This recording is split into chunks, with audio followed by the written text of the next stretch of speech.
বিসমিল্লাহির রহমানির রহিম।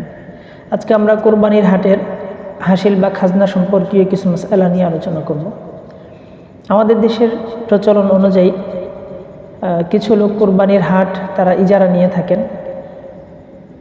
তারা তাদের এই ইজারার ভিত্তিতে নির্ধারিত সময়ের জন্য জায়গা ভাড়া নেওয়ার নামান্তর, বাজারের নিরাপত্তা, বিদ্যুৎ ব্যবস্থা সহ হাট বাজারের শৃঙ্খলার জন্য তারা ইজারা কমিটির ব্যবস্থা করে থাকে। তো তারা যেহেতু এই সব বিষয়গুলোকে কেন্দ্র করে ওই বাজারের বিক্রিত প্রত্যেকটা পশুর উপর একটা নির্ধারিত তাদের যে বিক্রিত পশুর মূল্যের উপরে কিছু তারা খাজনা ধরার চেষ্টা করে নির্ধারণ করে ফেলে যে এত টাকা খাজনা দিতে হবে।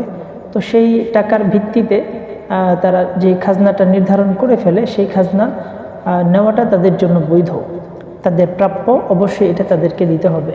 এখন কথা হলো, অনেক ভাই তারা চালাকি করে ক্রয় বিক্রয়ের ক্ষেত্রে যদিও কোরবানির বাজারে গিয়ে হাটে গিয়ে পশু তারা দামদর করে, কিন্তু এই মূল্যটা পরিশোধ করে বাজার থেকে বের হয়ে এসে হাট কমিটিকে বোঝানোর চেষ্টা করে আমার পশু বিক্রি হলো না, আমি ফিরিয়ে নিয়ে যাচ্ছি, তাহলে তো আর হাসিল দিতে হবে না।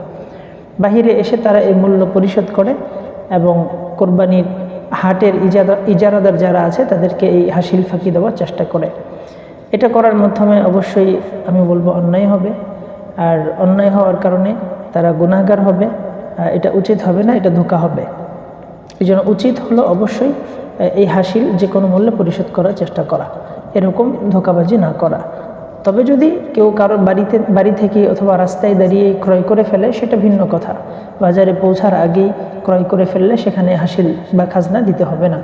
বাজারে নিয়ে গিয়ে যদি বাজারে বিক্রির সব কিছু আঞ্জাম হওয়ার পরে সেখান থেকে রিটার্ন চলে আসা হয় বা সেখান থেকে যে কোনো মূল্যে সরে এসে মূল্য পরিশোধ করা হয় আর খাজনা ফাঁকি দেওয়া হয়, তো সেটা নিশ্চিত ধোঁকাবাজি হবে এবং ধোঁকাবাজির প্রতারণার গুনাহ হবে। আমাদের দেশে আরও একটা বিষয়, খাজনা আদায় করার ক্ষেত্রে আমরা অনেক সময় খেয়াল করে থাকি যে বাঁচার জন্য মনে করি যে আমরা ফাঁকি দিয়ে নিয়ে আসব। এখন যাই হোক, যদি কেউ পশু ক্রয় করার পরে যদি পশুর মূল্য আদায় করেও ফেলে এবং যে কোনো মূল্যে যে কোনোভাবে এই হাসিল আদায় করা থেকে ফাঁকি দিয়ে তাদের থেকে চালাকি করে চলে আসার পরে সেই পশু কোরবানি করার নিয়ত করে চেষ্টা করে, তো অনেকে বলে থাকে কোরবানি আদায় হবে না। এমনটা ফতোয়া মাহমুদিয়াতে উল্লেখ করা হয়েছে, কোরবানি আদায় হবে না। তবে এটা অবশ্যই বলবো ফতোয়া মাহমুদিয়ার তাসামু মৌলিক মাসআলা হলো যেটা আহসানুল ফতোয়ার 7ম খণ্ডে 509 নম্বর পৃষ্ঠায় উল্লেখ করা হয়েছে যথাযথভাবে। সেটা হলো হাসিল ফাঁকি দেওয়ার কারণে প্রাণীর উপরে এটার কোনো প্রভাব পড়বে না। প্রাণী দ্বারা কোরবানি করা অবশ্যই সহিহ, তবে হাসিল ফাঁকি দেওয়ার কারণে ফাঁকি দেওয়ার যে গুনাহ, হক নষ্ট করার যে গুনাহ, সেই গুনাহটা নিশ্চিত হবে। এই মর্মে আল্লাহ তাআলা কোরআনে বলেছেন, ইন্নাল্লাহা ইয়া'মুরুকুম আন তু'আদ্দুল আমানাতি ইলা আহলিহা, তোমরা তোমাদের আমানতগুলো প্রত্যেক হকদারের কাছে পৌঁছে দেওয়ার চেষ্টা করো। সূরা নিসার 58 নম্বর আয়াতে বলা হয়েছে। এবং নবী করিম সাল্লাল্লাহু আলাইহি সাল্লাম বলেছেন, মান গাশশানা ফালাইসা মিন্না।